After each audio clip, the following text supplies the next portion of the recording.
morning from our global headquarters in New York. I'm Danny Berger, Manus Cranny on a well-deserved break today. Welcome to Bloomberg Brief. Let's set your agenda.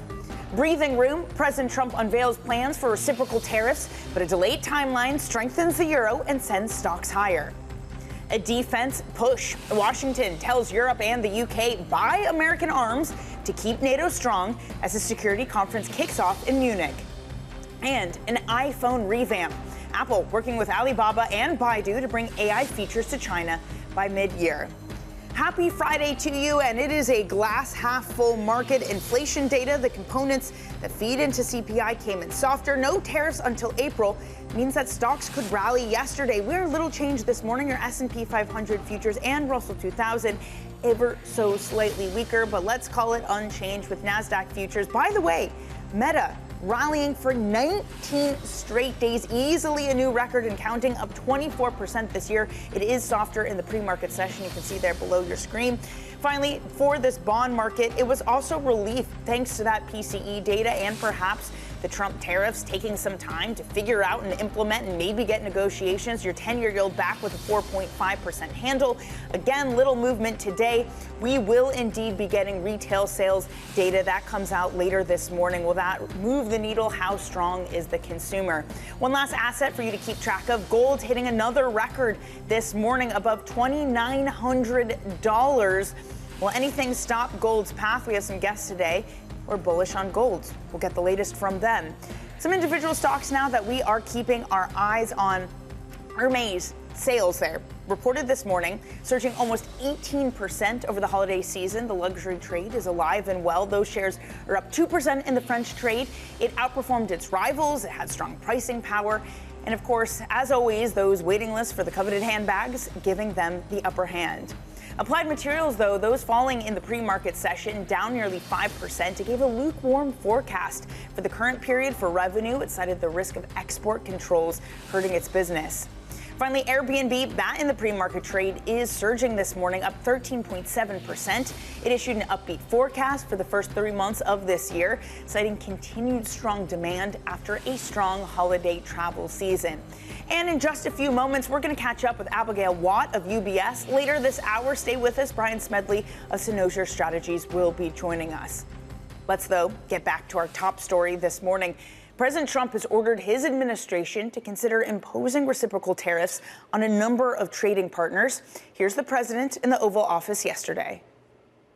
Reciprocal tariffs, those two words. Reciprocal makes tariffs really fair. There'd be no exemptions, right? It would be all auto imports? Any exemptions, no, because you don't need to. Joining us now is Bloomberg's Brendan Murray. Brendan, we still don't have the details. That they have yet to work out. But from the announcement, what might these reciprocal tariffs look like? Yeah, we're seeing a lot of analysts and economist reports coming in. They're starting to crunch the numbers. I'll give you a hypothetical. The UK has an effective tariff rate with the US of 3%. If the US were to come to the UK and say, yeah, well, what about all these other issues, your taxes and your regulations? That's more like a 20% tariff for us. So hypothetically, the US could come to the UK and say, actually, the tariff plus the non-tariff barriers equals 20% for us. So that's where we start our negotiations. So it's really a fundamental change in the way the world trades between countries, and on paper at least, it could have a huge effect. Now, how the negotiations country by country play out, we'll have to see over the coming months. But it's a sea change in the way the global trading system would work. Just on that point, Brendan, this idea of negotiations, it's at least what gave the market comfort that you have potentially until April 1st to get this done. You've seen moves from different countries, India, Japan, Taiwan this morning, announcing more investment into the U.S. What are we tracking in terms of countries' ability to influence Trump? Is this the kind of thing that moves the needle to put more money into America? Yeah, I mean, this is part of the goal is to get countries to the negotiating table. We've seen India, we've seen other countries, Japan, say we want to talk, and so this is part of the strategy, is to say, look, we have justification to raise tariffs on your goods if you don't lower yours on ours. And so we will see play out in a series of negotiations. This will drive countries that have unfair measures in place, according to the Trump administration, to the bargaining table, and we'll see how it plays out. But I think the initial reaction from countries has been one that the Trump administration wanted by design. Brendan, thank you so much. That is Bloomberg's Brendan Murray. Paul Donovan, by the way, at UBS, saying that markets are erring towards Trump being a pushover, not a protectionist, and that might be explaining for some of the reaction. Joining us now, Abigail Watt, U.S. economist at UBS. Abigail, really great to see you this morning. This is a tricky one for you and those in your field. I don't envy you to try to incorporate what the outlook might look like, considering we don't know the details. Have you started work in trying to model out what some of these tariffs might look like? Yeah, so I think you're totally right to point out how tricky this is. Obviously, we had the announcement of the intention to impose reciprocal tariffs yesterday, but it's not clear ultimately kind of whether they're going to go kind of line by line through the tariff schedules and equalize, or whether they're going to prioritize, I guess, those where the US kind of trades the most with. I think that's the kind of approach here, is to think about kind of both the kind of countries that could potentially be targeted more, and also think about the sectors where you might see kind of increases in tariffs. Try and narrow down, I guess, the set to kind of look at. But I think ultimately for us, I think we're kind of thinking about this in the scope of the kind of other tariff policies that we've already heard from the Trump administration. Obviously, we've heard the potential for 25% tariffs on Canada and Mexico. We've also seen the imposition of an additional 10% tariff on imports from China already. We saw the steel and aluminium tariffs of 25% earlier this week. And I think the question for us as well is how does this sit relative to some of the proposals that were made throughout the campaign? Is this reciprocal tariff being imposed instead of the universal tariff proposal that was touted throughout the campaign? And I think the key thing that matters in terms of the implication for the US economy and the US outlook is the kind of breadth of tariffs that are put in place, the kind of sectors that are tariffed, the kind of goods that are tariffed, but also the kind of extent to which we can see substitutability from US importers, because ultimately that's what's going to impact the pass-through to inflation. To that point, as you're looking at various announcements come out and the way that these are likely leaning, what differentiates between what's just one-off price increases for consumers who have to deal with this versus something that might cause more entrenched inflation? Yeah, so I think that's a really good question. And one of the key differences when we've done our modeling of this, when we look at some of these individual kind of increases in, say, steel and aluminium tariffs versus potentially kind of a broad base, 10% tariff that was proposed throughout the campaign, we do see significant differences in terms of the inflation impacts. So our estimates for kind of, say, a steel and aluminium tariff would be kind of less than 10 basis points on annual inflation, whereas our estimates of some of the campaign promises when we looked at kind of a 60 percentage point increase in tariffs on China and the 10% tariff on the rest of the world, that would see kind of around 150 basis point increase in inflation. So I think it's to do with kind of the breadth and the ability for importers to substitute away, and as well the goods that are covered. So if we see kind of intermediate goods covered versus final consumer products, that's how we would think about the kind of potential pass-through to inflation. Well, that's where we might go. But Abigail, let's talk about the starting point of where we are now. In January, we've gotten the surprise of a hotter CPI, PPI yesterday too, but we look through that. The components, yes, sure, they're softer. But when it comes to the hotter data, how do you interpret that? Is this a one-off fluke of strange seasonal impacts of January, or is it something that we should be concerned about? Yeah, so as you say, we do tend to see kind of stronger price increases at the beginning of the year. The CPI came in kind of hotter than we had expected, but when we look at the composition, the area of the surprise was actually in components that don't necessarily pass through into PCE prices, which is obviously what the FOMC is targeting. I do think, obviously we'll be watching kind of closely to see how that kind of feeds into the PCE price expectations. For us, we do think that we'll see a softer increase in core PCE this month. than the CPI, and that would ultimately mean that the annual rates of inflation actually can lap lower relative to kind of the strong January print that we saw last year. And I think that is kind of welcome news, I think, for the FOMC, this idea that you could see kind of progress on kind of the annual rates of inflation. And that is kind of what we're expecting to see in the coming months.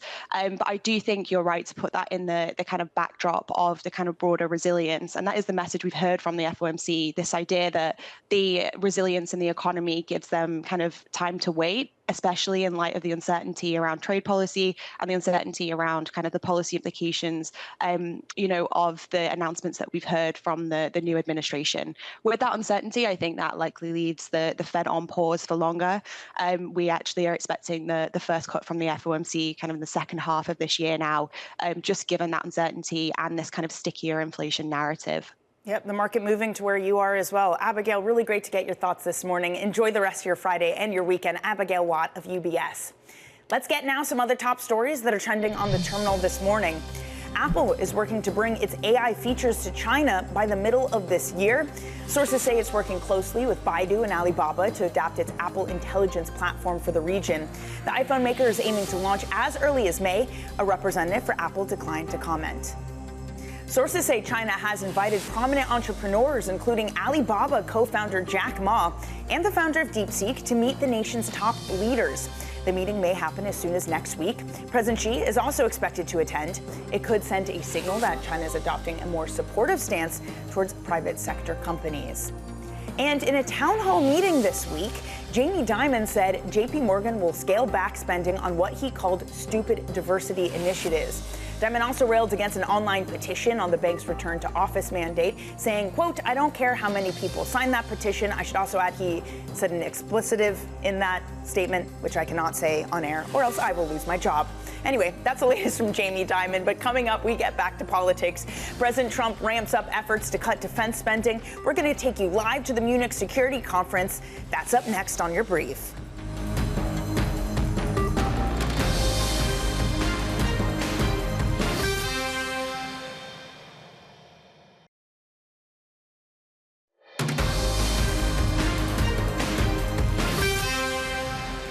It's your Bloomberg Brief. Danny Berger here in New York. Officials around the world are gathered in Munich for the annual security conference. That includes a U.S. delegation led by Vice President J.D. Vance and Special Envoy Keith Kellogg.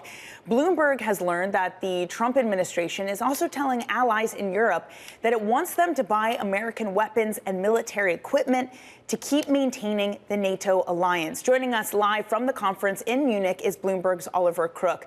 Oliver, a lot of information coming hard and fast for Europeans who are there at the security conference. What has been the response?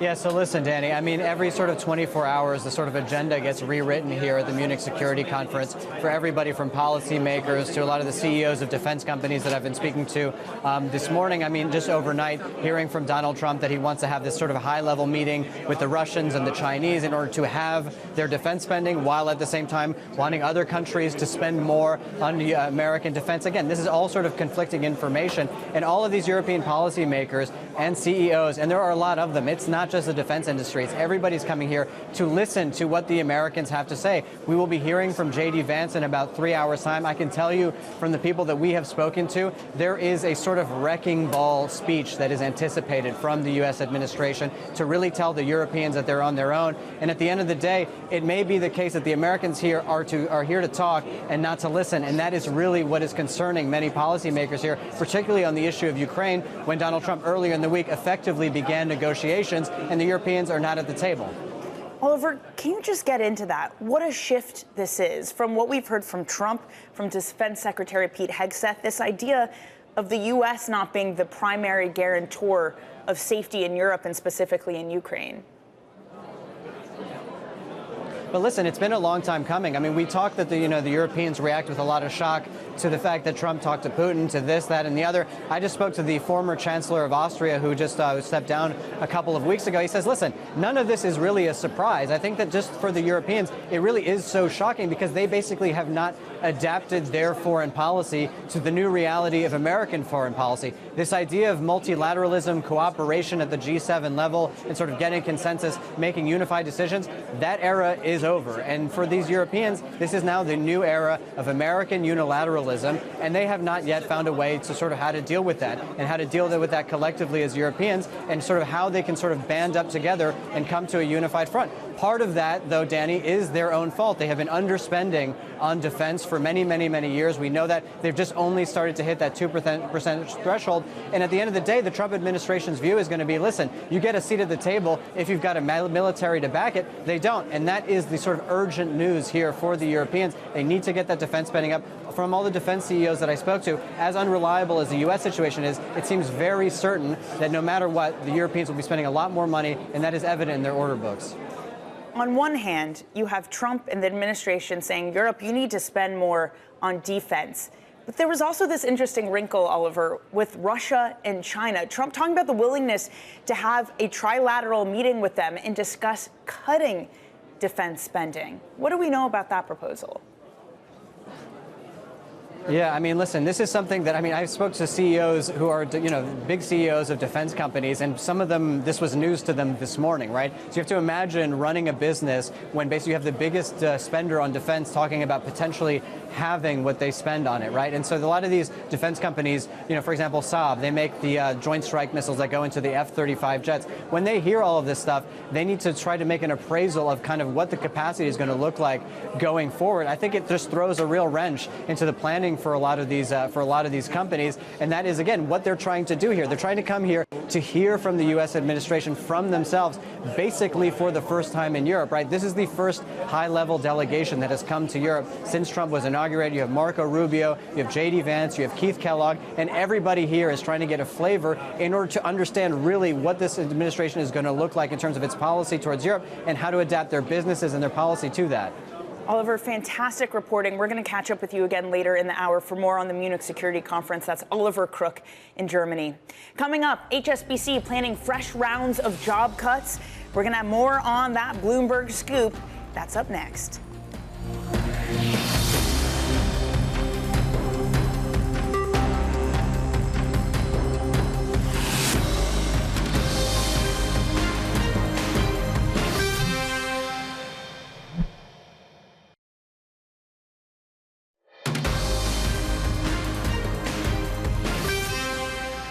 It's your Bloomberg Brief. Danny Berger in New York. Let's get you some front page news. A look at what's making headlines around the world. First up on the Washington Post, a judge has extended the pause on President Trump's putting 2,100 U.S. aid workers on leave. The ruling was in response to two separate lawsuits alleging that the president's executive order was arbitrary. It blocks administration from taking further action until February 21st. Next up, the Washington Post has this on their front page. They're reporting on an interview with Vice President J.D. Vance that the U.S. would hit Russia with sanctions and possibly military action if a peace deal is not reached. He said a deal may be coming, that it will, quote, shock a lot of people. Vance struck a tougher tone than Defense Secretary Pete Hegseth, who has suggested that the U.S. would not commit forces. And a Bloomberg scoop to bring you. HSBC is kicking off a fresh round of job cuts at its investment bank. Comes as the CEO, Georges Eldery, has been continuing his overhaul by reducing costs and restructuring. Let's get the latest on the story. Joining us now is Tomas Notzel of Bloomberg Intelligence. Tomas, thank you so much for joining us. What do we know about where these cuts and job cuts and cost cuts will be concentrated?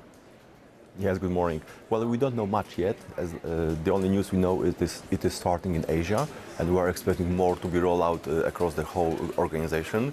But I think the most important is to mention that it is not a new news, I would say. We have heard from HSBC that they are going to revamp its investment banking business in the US and Europe, and I would expect that more job cuts will come in this region. And most of this news will be released next week when George Eldery is revealing his new plan. Then, if it is concentrated in Asia, this is one of the bank's core markets, Tomas. So how do they continue their investment? What have they been telling employees And what does it mean for their future there if that's where these cuts and restructuring is concentrated? Yeah, that's exactly a good point, I would say, because Asia is the main focus of HSBC. The whole changes over the last few years, it was about focusing on Asia market, and now we see jobs being cut there as well. Of course, we are seeing global banking market being unit, being merged with the commercial banking, so there will be some overlap and there will be some job losses. But the question is right now, what sort of capital will be allocated to investment banking unit in Asia? And still, HSBC is running on a quite low market share in equities, in M&A business over there, 1 to 2% is not as much as we would expect from the bank, who is so big, has such a great footprint in Asia. So definitely more news, more insight into what actually they're going to do with the investment banking business there will be the focus of next week's call. Okay, Tomas, thank you very much. Again, that is Tomas Notzel of Bloomberg Intelligence. A quick check on your markets as we head to the break. The S&P 500, it is slightly weaker this morning after a sizable rally. We are now about 0.06% away from another all-time high. The Bloomberg Dollar Index, that is weaker this morning. The euro has been strengthening. Some relief for these markets that the deadline appears to be April for tariffs. Does that mean that we will indeed have negotiations before you actually get any placed on? Paul Donovan at UBS saying that the markets had to decide whether the president was being a protectionist or a pushover, and for now are erring towards pushover. Your 10-year yield at 4.52% this morning. Coming up, dangerous times for markets. Cynosure CIO Brian Smedley joins us, warning of the risks ahead. All of that is to come on your Bloomberg Brief.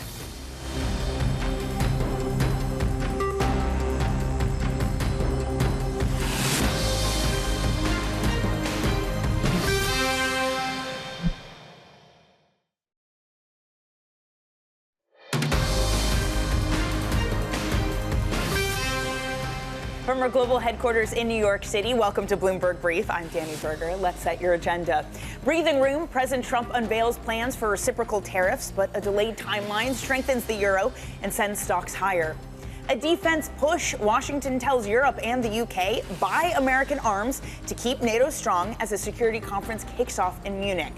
And an iPhone revamp, Apple working with Alibaba and Baidu to bring AI features to China by mid-year. Welcome to the glass half full market. Yes, we heard about reciprocal tariffs, but no, we don't have the details, and no, we won't get them until April. That was enough to send stocks higher, away 0.06% beneath its all-time highs. We're little change this morning on basically every single index. Meta, that is weaker. You can see it at the bottom of your screen. It hasn't fallen for 19 straight days and counting, easily a new record, with tech lifting the index yesterday. Meanwhile, treasuries, those are also little change today. 10-year yields fell by nearly 50 basis points after the PPI data yesterday. Sure, the headline was stronger than expected, but it was the components that feed into the PCE that did look a bit less threatening, that comforted this market. We're back at a 4.5% handle on your 10-year yield, twos at 4.29. Meanwhile, gold, that is also trading at a new record above $2,900. Nothing really stopping that at the moment. Perhaps the tariff news feeding into that as well. We're going to catch up with our next guest and his thought on gold. He is bullish on it. But elsewhere, Brian Smedley of Cynosure warning of more risks ahead for stocks, writing, quote, the path of least resistance for the stock market is higher in the short term as we've moved past several key risk events in the past week. Payroll, CPI, Powell testimony, tariff announcements, ongoing earnings. But he goes on to write, this is a more dangerous time for markets than investors seem to realize. Pleased to say Brian joins us now. He is the CIO of Cynosure Strategies and was formerly chief economist at Guggenheim. Brian, thank you so much for joining. Great to see you in person. Thanks, Danny. Great to be here. So you write a couple reasons why markets should be better in the short term, but you say that there are risks. What are those risks? Yeah, I think the key risks are, in the delay is actually a risk in the tariff announcement, and that is because the longer we're talking about tariffs and we're waiting for the president to implement his plan, the more consumers and businesses are going to be hearing about tariffs and anticipating higher prices. And I think the key risk for the Fed and for the markets is that consumer inflation expectations continue to creep higher. And if that does play out, there's a chance the Fed will have to do something about it. Okay, that's really interesting because on earnings calls, Lori Calvasine and the team at RBC have been pointing this out, that you have words like uncertainty, just a lot of hesitation, not knowing what to do. But the market has said this is good news because it means we get negotiations. Why won't that same sort of sentiment play out on the ground level? Well, I think it's really two things. One is on the consumer level, it's higher prices and inflation expectations potentially forcing the Fed's hand. But on the other side, you mentioned the uncertainty in the earnings announcements. This is going to be a headwind, I think, for business investment because it introduces a lot of supply chain uncertainty. The longer we have to wait to find out, the lay of the land with tariffs and supply chains, the longer it's going to potentially force businesses to be more cautious on their investment plans and their hiring plans.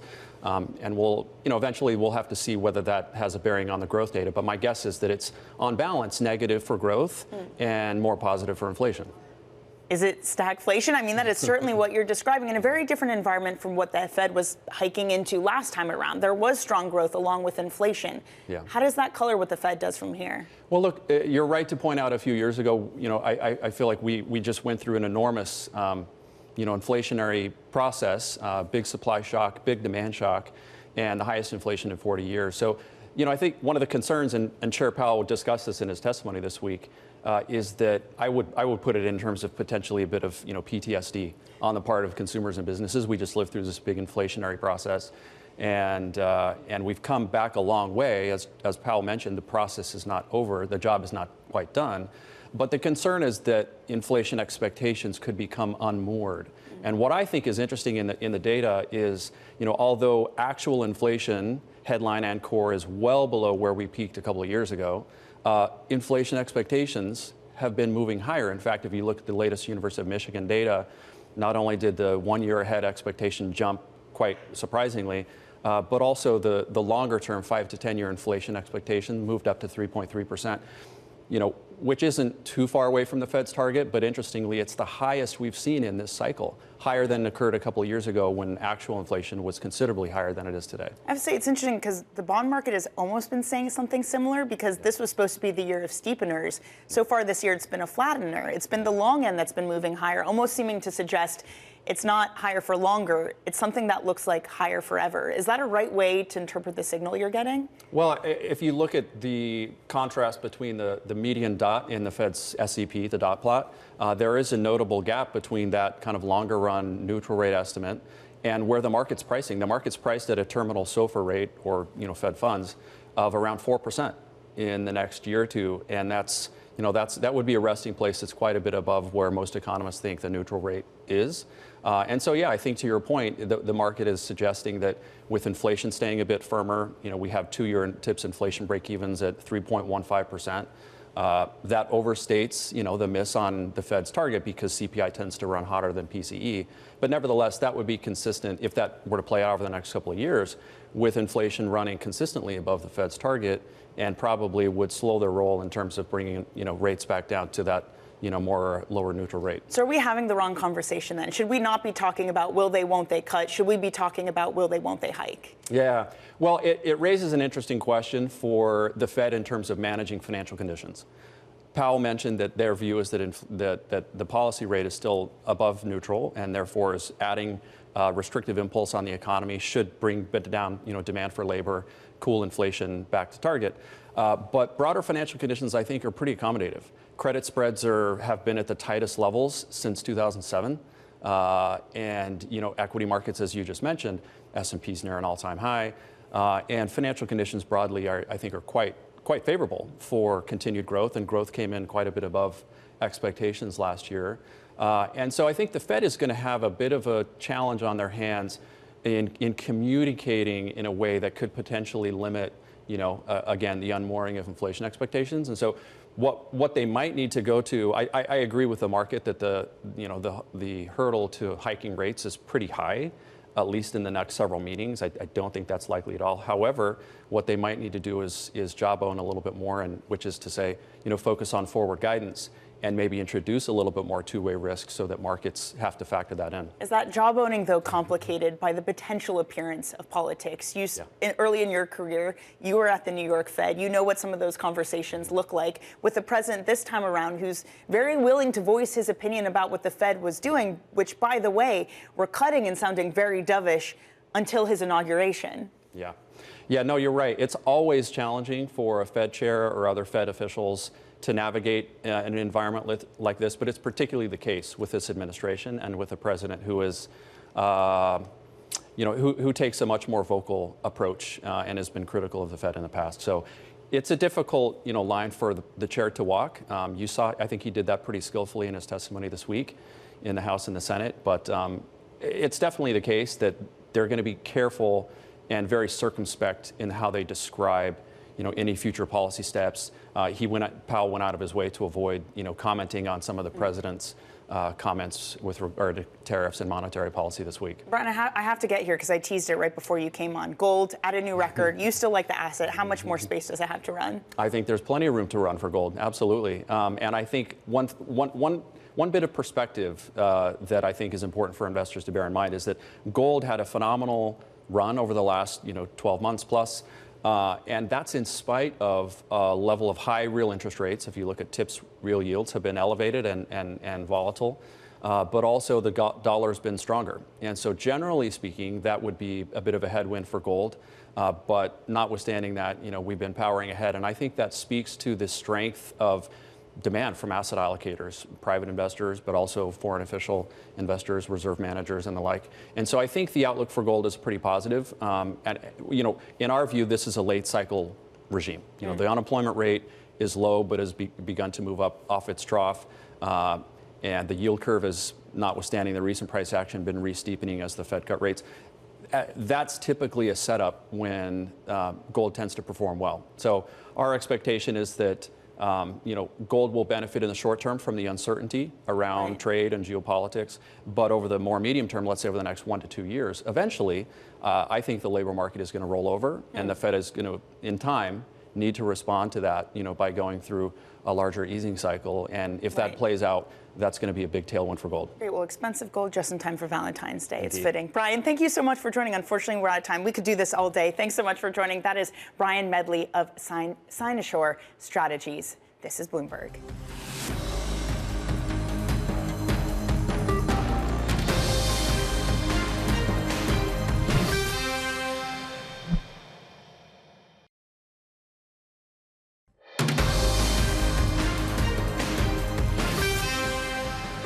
Reciprocal tariffs, those two words.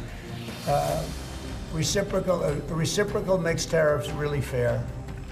There'd be no exemptions, right? It would be all auto imports? Any exemptions now, because you don't need to. That was President Trump ordering his administration to consider imposing reciprocal tariffs on a number of trading partners. Bloomberg's Oliver Crook joins us now, who's at the Munich Security Conference. Oliver, I know there's so much for you to keep track of there, not just security, not just Ukraine, but also Europe having to grapple with reciprocal tariffs. Trump specifically calling out a variety of nations, including the EU. How threatened are the folks over there at the possibility of reciprocal tariffs?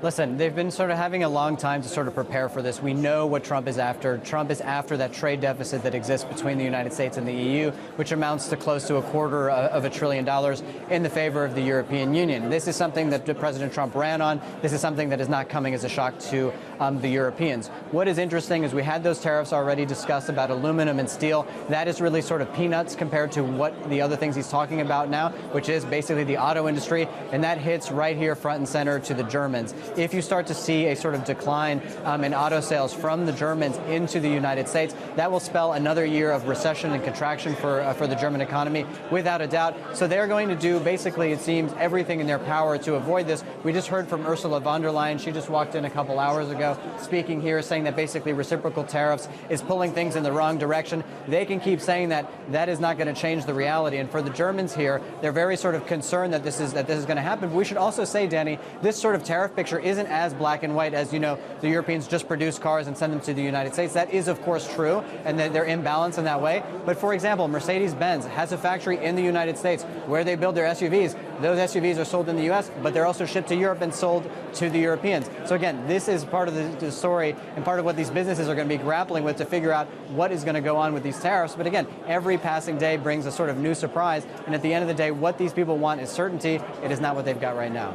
Oliver, and of course, Russia, Ukraine at the top of mind there. We're just getting some lines from the Ukrainian President Vladimir Zelensky. I'll just read them to you. Planning to discuss Russia's Belarus plans with us. Says that Ukraine is ready to discuss anything to stop Putin, reiterating that NATO is the cheapest way to protect Ukraine and ready for any format to stop Putin. Again, it's this willingness, the willing for and ready for any format to stop Putin.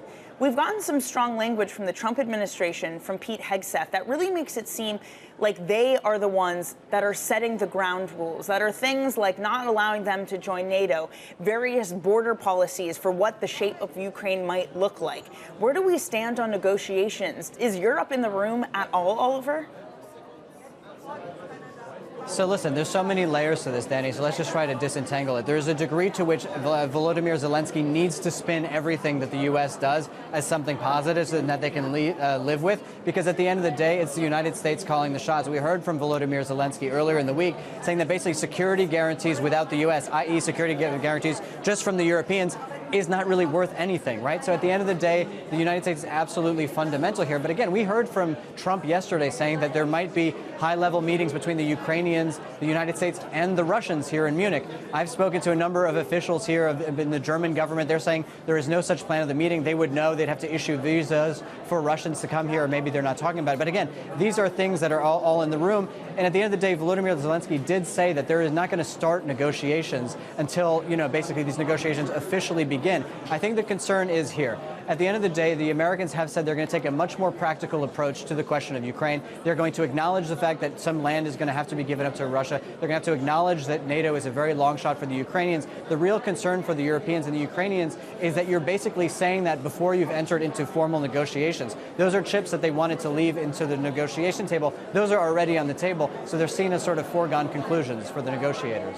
Oliver, thank you so much. That is Bloomberg's Oliver Crook in Munich. And again, we're looking at pictures from the President Volodymyr Zelensky of Ukraine just moments ago, saying that Putin doesn't want peace, as well as saying that they're ready for any format to stop Putin. Also saying that he had a conversation with Trump, calling it good and positive. Okay, let's turn to tech now. Apple working to bring its AI features to China by the middle of the year. That comes on the back of an announcement that Alibaba and Baidu will help Apple to modify its AI models for Chinese users. Joining us for more is Bloomberg tech reporter Sankalp Fartial. Sankalp, it is a thing of struggle for Apple, them trying to sell into China. It's been really, really painful in their latest earnings. How big of a boost would this be for them? Hey, so this is a great move for Apple because they really need to be deeply entrenched in China, which is their biggest market outside of the US. This alliance with local partners like Alibaba and Baidu will help them. At least that's what the company is thinking. And for Apple, this is a huge step because this is deeper than they've ever gone with any local partnership. So given that, because obviously regulators have to approve this in order for them to have their AI features into the market, does it essentially give them a leg up? Is it a sure thing if they are working with Alibaba and Baidu to get it done? I mean, the kind of market China is, I wouldn't say it's a sure thing, but it definitely gives Apple a better chance at cracking, the regulatory hurdles open for themselves. This means that, the Chinese censorship will be taken care of by the likes of Alibaba, who will have this layer of filter above Apple's AI, on-device AI. So this gives Apple a better fighting chance at, they're selling their devices, AI-enabled devices in China. Elsewhere in the tech world, Sankalp, you have Google restoring TikTok in the App Store. It had been taken down over the confusion, the uncertainty as to whether it will or will not be banned. What sort of assurances did they get from Trump? What gives them the confidence to be able to have it in the App Store without facing some sort of fine? I think this is a really tough road for companies right now. In terms of assurances, I'm not exactly aware of how deep the promises have been made, but TikTok is a very popular app on the app stores. It's given a great fight to Instagram, Meta's Instagram. So I think right now Google is bringing it back, but I think we'll have to wait and watch and see where this goes. For now, it's back, but for certain, we can't say this is the end of the road for anyone. I mean, this is a space you need to watch very carefully from here on. Sankalp, appreciate it. That is Bloomberg Sankalp Fartial. Now, we are almost 80% into this earnings season. Reporting before the market opened this morning is Moderna. Let's bring in Bloomberg senior pharmaceutical analyst Sam Fazeli for more. Sam, there's a lot in pharma right now. Let's just stick with the fundamentals for the moment. Moderna, what are we looking out for? Yeah, so thanks for having me on again, Danny. The story with Moderna is that it's been as you can see, the share price chart is not looking pretty at all. And that's on the back of several downgrades along the year in 2024 for the 2024 year. And then, of course, the guidance for 2025, which they've already given, which looked a lot less than they had originally anticipated. So they'd said a couple of weeks ago that they're now looking for between $1.5 to $2.5 billion of sales in 2025, which was below the previous estimates of 3 to 3.5, etc. So that's what's been driving this share price down. And I think, of course, one of the issues for Moderna is that it has also got a very, very hefty cash burn because it's doing a lot of trials for a lot of very interesting drugs that they're testing out to see whether they work out or not. For the pharma industry as a whole, Sam, if I can just jump in, apologies, just because you do have this big thing looming over them, and it is the politics of it all. Right. We had President Trump talking about various industries that tariffs would impact. He specifically called out pharma, saying that there'd also be taxes over and above the reciprocal tariffs at a later date. What might this look like for the industry? Yeah, so specifically for Moderna, not much there except for the push against vaccines potentially, right? Which, remember, that's also been a pressure on them. But for the industry as a whole, with regards to tariffs, one of the biggest problems is that a lot of the imports that the US makes for pharmaceuticals are for the generic side of the equation, which are the cheaper drugs. So if you start putting pressure on those and putting those prices up, that kind of works against by adding a tariff, that works against what you're trying to do, which is make America healthy again and give them access to cheaper drugs. I think what we have to be looking forward to is pharma companies telling us where are their products manufactured, and also the administration telling us is whether a company is foreign, does it matter where their products manufactured? If you're a foreign company, even if you manufacture in the US and you're not importing, I'm going to add a tax. Those are the things that we need to figure out. Well, you kind of hinted at this, but didn't outright say it, Sam, in some of what you're saying, that we do have a new head of Health and Human Services, and that's RFK Jr., someone who's had very strong opinions about the industry. Is the industry gearing up for a big shift in what they're going to get from that side of the administration? Yeah, so Danny, RFK Jr. has been very clear about quite a lot of his thoughts on the entirety of healthcare, some of which around the food area, plastics, etc., are great, and they're really valuable if they can enact them for helping the U.S. health in general. But pressures on the use of obesity drugs, for instance, pressures on the use of vaccines, those are the sorts of things that we hopefully won't see because they are an amazing method for managing health in general and avoiding infectious diseases, which are one of the biggest killers. So we're going to have to see how this all pans out. And there are ways that the HHS can affect things that are not going to be positive for the pharma industry. Sam, we're going to have to leave it there. A lot to cover. Thanks for doing it for us. Sam Fazeli of Bloomberg Intelligence.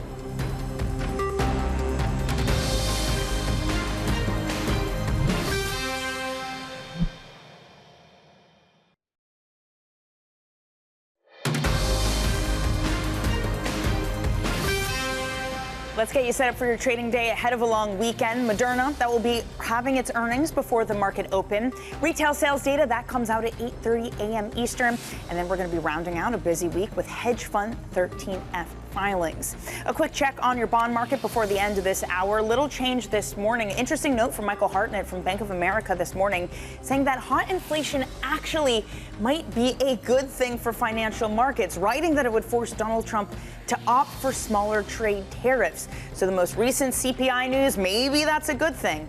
That's it for your Bloomberg Brief for this week. Surveillance will take the reins from here.